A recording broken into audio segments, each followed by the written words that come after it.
মাহফিলের প্রধান অতিথি চলে এসেছেন।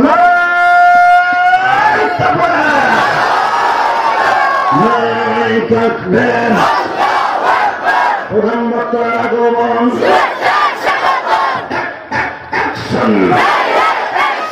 মুসলমানের অ্যাকশন,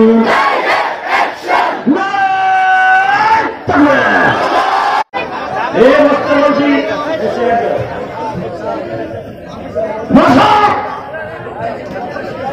একসাথে বলো জমিনের মালিককে আসে না নাই, আসে না নাই। কোন রাম আর বামের বুদ্ধিতে প্রধানমন্ত্রী যেন মাদ্রাসা বন্ধ করে না দেয়।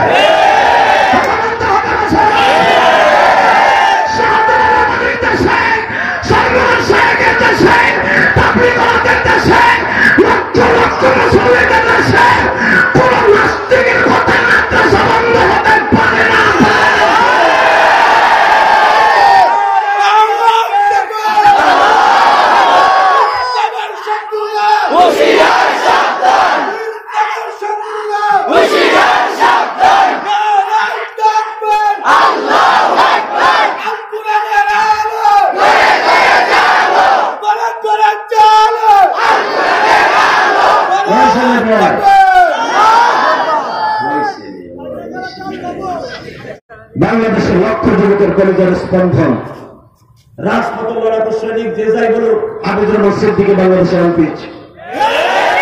কথা বল না কেন? অনপিচ বক্তার কাছে আমি 2 পিস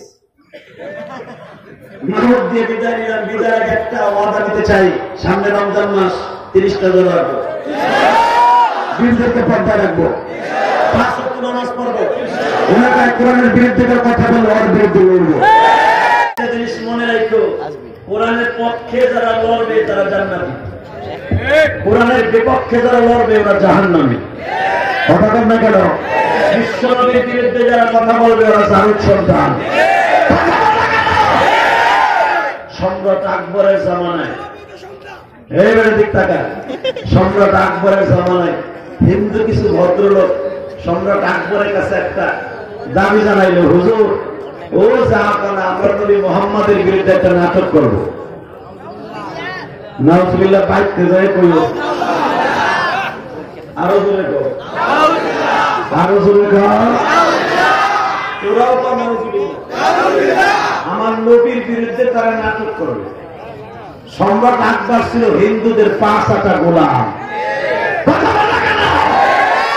হিন্দুকে মনে ঠিক রাখতো, মুসলমানের মনে ঠিক রাখতো। এখানকার মুনাফিক মার্কা মুসলমান যখন বলল নবী মুহাম্মাদের বিরুদ্ধে নাটক করবা, কিন্তু নাটক করার একটা সিস্টেম আছে, সেই প্রসেসিং কইল, তারা মানে মুসলমানরা তো তক্তা ছিল যাইব। এদিকে থাকে কষ্ট হইতেছে। সম্রাট আকবরকে যখন বলল নবী মুহাম্মাদের বিরুদ্ধে একটা নাটক করব, সম্রাট আকবর হিন্দু মন জয় করতে যাইয়া সে বলে বল, নাটক করো করো, অসুবিধা নাই। নাউজুবিল্লাহ বলেন না? সরমনার মুরিদের মতো একটা, সরমনার মুরিদের মতো একটা পাগল আসলে আশিক রাসূল, ও লাগ দিয়ে দাঁড়ায় বলে, আমার নবীর বিরুদ্ধে যদি নাটক করস তোর কল্লা উড়ে যাবে। কি আপনাকে মন কি যদি নবীর বিরুদ্ধে কেউ কথা বলে কল্লা উড়ে যাবে? রাজি আসো না? রাজি আসো না? এই নাম হলো মুসলমান। মরণ তো হইলেই যাবে, ওই মরণটা মরতে চাই, যে মরণ মরলে কোনো টেনশন নাই। কথা ঠিক না? টাকা ওই যে সম্রাট আকবর, সম্রাট আকবর, সম্রাট আকবরের একটা দেহরক্ষী ছিল, নাম ছিল তার মোল্লা দুপিয়াজ। কি নাম? জোরে বলেন না। মোল্লা দুপিয়াজ সম্রাট আকবরকে বললে, এই সম্রাট, আমার জীবন থাকতে আমার নবীর বিরুদ্ধে নাটক করলে তোর কল্লা উড়ে যাবে। গগেন বাবু লাভ দিয়ে দাঁড়ায় কর, স্যার এই সমস্ত মোল্লা সুল্লার কথা আপনি চলেন, মোল্লার দাম আছে না নাই? আরে চিস্তিয়া সাবরিয়া তরিকার ইমাম ছিল আলাউদ্দিন সাবিরি, নাম শুনছেন? এই আলাউদ্দিন সাবিরি চিশতিয়া সাবিয়া তরিকার ইমাম, যার কর্ণধর হলো সরমুনা আল্লাহর কুতুব।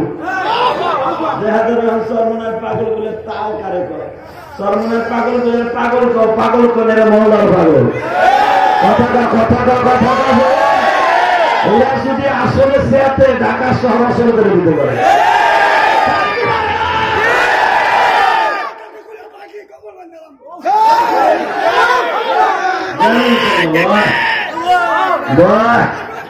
আল্লাহ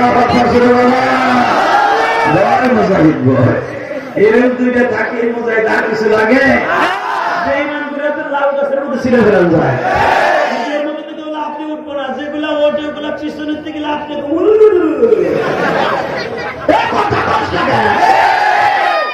আকবরের দেহের নাম ছিল মোল্লা দুটিয়ে যাওয়ার মতো একটা মুজাহিদ। নবীর বিরুদ্ধে যদি নাটক করো কল্লা উড়ে দেব। আলাউদ্দিন সাবিরি মর্দে মুজাহিদ এমন বড় বুজুর্গ ছিল, সে রাস্তা দিয়ে হাঁটলে গাছে তারে সালাম দিত। চিশতিয়া সাবিয়া তরিকার ইমাম, কি মনে করলো তুমি? আল্লাহু আকবার, আল্লাহু আকবার। হঠাৎ করে আলাউদ্দিন সাবিরি এক মসজিদে ঢুকছে, আলহামদুলিল্লাহ। জুমার নামাজের রক্ত একবার ইমাম সাহেবের সামনাসামনি বসছে। এই টাইমে আলাউদ্দিন সাবিরের সামনে নিয়ে পুলিশ কনস্টেবল বলে, এই পাগলা হিন্দু কেন এখানে বাদশাহ গভর্নর বলবে। আলাউদ্দিন সাবিরি বললেন, ও বাদশার সামসা, মসজিদে কারো জন্য ক্লাস ভাগ করা নাই, কথা ঠিক না বেঠে? মসজিদের জায়গা দিবে যে বাবা, সে কোনদিন দাবি করতে পারবে না। এই যে আমার জাদু ভাই আমার মসজিদের টাকা দিয়ে দোয়া চায়, বাজার আমি যদি মসজিদ কবুল হয়, মসজিদ কিনতে এখন আমার না, সারা দুনিয়ার মানুষের মসজিদ। আমার এই জানেন ভাই আমার মসজিদে দিছে, আমার ওই বাইরে দিছে। বাইরে তুমি মনে রাখো, এক বস্তা শ্রেণী যদি কারো মসজিদে দিয়ে থাকো, ওই মসজিদ যদি কবুল হয় একসাথে জান্নাতে যেতে পারবা। আলাউদ্দিন সাবিরি বললেন, ও বাদশার সংসার,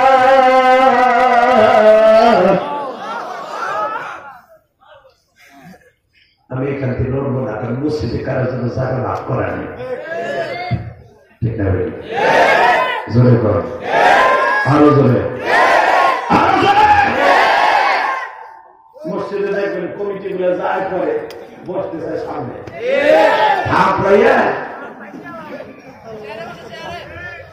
আরে বর্তমানে যুবক করে আকাম কুকাম যা আছে সব করছে বদমাইশটা, চেয়ার একটা লইয়ে চেয়ার মেয়ে মসজিদের মধ্যে যায়।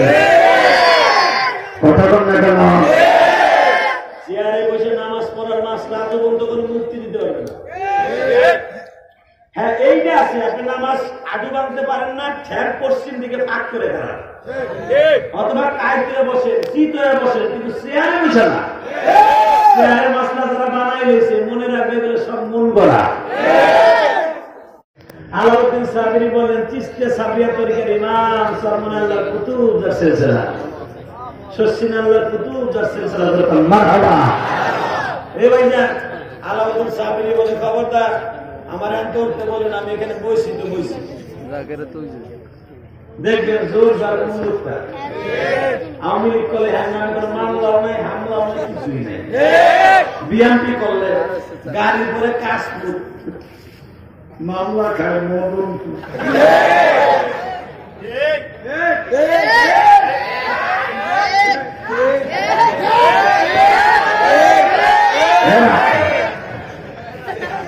আস্তে আস্তে আমার দিকে আলাউদ্দিন সাবিরি করে, আমি মনে এখানে বসি তো বসি।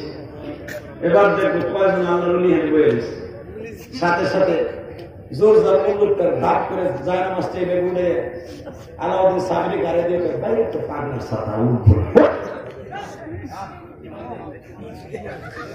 খামোশ, এবার আওয়াজ দিস। যখনই যায় নামাজটা গরিবের কান দুটাই দিছে, রব্বে কারিমের কলিজা লেগে গেছে। বাজারে যখন যায় নামাজটা ঘাড়ের পরে দিয়ে কয়, তুই বাইরে যা। আলাউদ্দিন সাবিরি তোর আমার মতো আলেম নয় গো বাবা।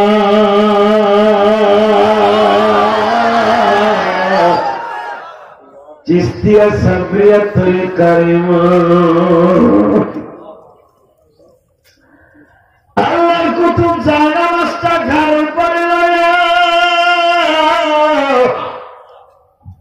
মসজিদের বারান্দায় যায় মালিকের সাথে টেলিফোনে একটু কথা কয় তোমার লাইগা পাগল ভানা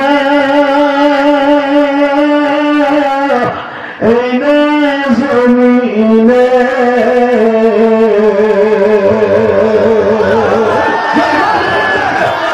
তোমার প্রেমের পাগল হইয়া যাব কবরে তোমার প্রেমের পাগল হইয়া যাব কবরে তোমার প্রেমের পাগল জানা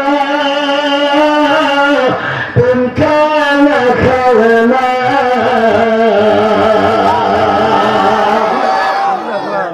দিয়া তোমার মৌলা সব সময় দেখতে পারে এই যে পাগল গুলো লাভ দেয় এমনি না এরা মৌলার স্কিল আছে এবার দেখবো মাওলার পাগল কয়জন আছে আলাউদ্দিন সাবিরি মসজিদের বারান্দায় যাইয়া যায় নামাজটা গান নিয়ে আল্লাহ যেই মসজিদে আমার বাইর করে দিল এই মসজিদে কেউ নামাজ পড়তে পারবে না আলা ইন্না আউলিয়া আল্লাহি লা খাউফুন আলাইহিম ওয়া লা হুম ইয়াহজানুন ওলিদের কোনো ভয় নেই কে বলেছে আল্লাহ জোরে জোরে জোরে জোরে ওলিদের ভয় নেই কে বলেছে হাত দিয়েছো লাঠি পিটা করেছো পাখির মতো গুলি করেছো প্রত্যেকটা জবাব দিতে হবে শাহজালাল আমাদের দেশ এটা মুসলমানের দেশ কষ্ট হচ্ছে আর মাত্র 3 মিনিট পরে নামে বাইরে থেকে আল্লাহ যে মসজিদ আমার বাইরে করে দিলে এই মসজিদে কেউ নামাজ পড়তে পারবে না বাইরে ভাই ইমাম সাহেব খুতবা শেষ করলো দেহে অলি কারে কর হ্যাঁ অলিদের গায়ে হাত ধরে কোরআনের পাখিদের গায়ে হাত ধরে ভয় লাগে আলাউদ্দিন সাবির মসজিদের বাহিরে দাঁড়ায় এই শাহাদাত আঙ্গুলটাকে রিমোট বানাইছে মসজিদের রিমোট ইমাম সাহেব খুতবা শেষ নামাজে দাঁড়াইছে আল্লাহু আকবার কিরাত শুরু সূরা ফাতিহা শেষ কিরাত শুরু কিরাত শেষ রুকুতে গেছে মসজিদে রুকুতে গেছে আমি আওয়াজ করব না আল্লাহ এই আওয়াজ করব না না হাবিব ভাই আশা করব চলবো না এই আওয়াজ হইতে পারে না এবার লাস্ট চান্স ইমাম সাহেব রুকুতে গেছে মসজিদে রুকুতে গেছে মসজিদের খাম্বা মাম্বা পিলার মিলার বেহা হইয়া প্লাস্টিকের মতো রুকুতে গেছে ওলিদের পাওয়ার আছে না নাই তবে ওই ওলি না যে ওলি রাইট করে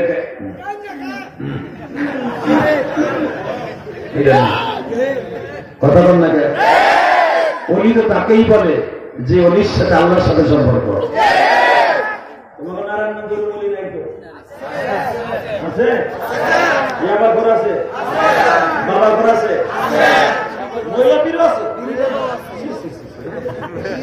আল্লাহ মাফ করে বিড়ি বাবা আছে ভালো খাবি বিড়ি সমস্যা দেখো আল্লাহর ওলি কারে কয় আল্লাহর কত হ্যাঁ আলাউদ্দিন সাবিরি যখন মসজিদ রুকুতে গেছে মসজিদের মুসল্লিরা কি খাড়াই থাকবো বাচ্চা সহ দিছে দৌড়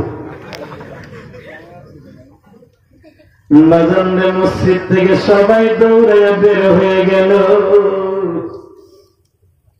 বাচ্চা দৌড়ে বের হয়ে গেছে আলাউদ্দিন সাবির কয় মসজিদ আর তুই কই যাবি বাচ্চা চলে গেছে ইমাম সাহেব চলে গেছে তুই রুকুতে আছো রুকু থেকে আবার দাঁড়ায় যা ওলিদের জবানের পাওয়ার আছে না নাই মসজিদ আবার দাঁড়ায় গেছে মসজিদ রে মাওলার হুকুমে আবার সিজদায় চলে যা সেজদায় চলে গেল গো বাবা। বাদশা ফয়সাল দূরে দাঁড়ায় দাঁড়ায় দেখে এই মসজিদ থেকে রুকুতে নাই, কে সেজদায় নাই। আলা ইন্না আউলিয়া আল্লাহি লা খাউফুন আলাইহিম ওয়া লা হুম ইয়াহজানুন।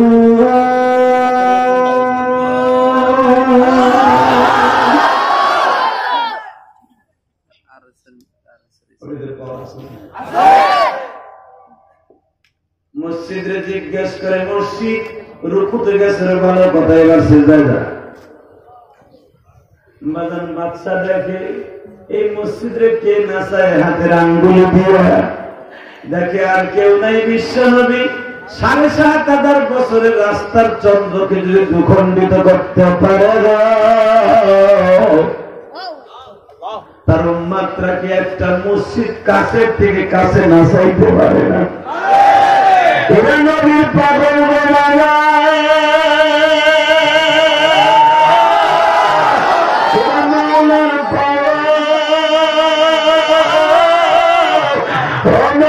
পাগল গুলি এবার পাগলামি দেখা দিয়ে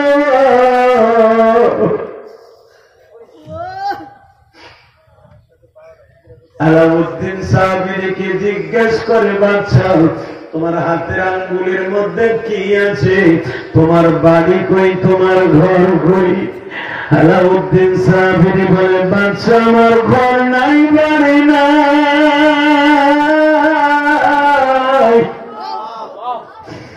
আমার ঘর বাড়ি হলো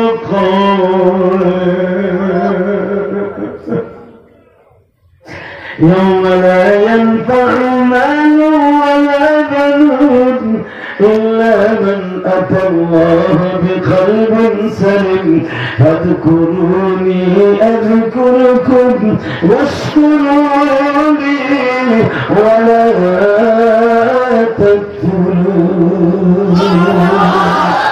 আল্লাহর জিকির করে, আল্লাহ তার জিকির করে, অর্থাৎ আল্লাহ তার রহমতের কোলে তুলে দাও গো বাবা। এবার আমার থেকে টাকা যুব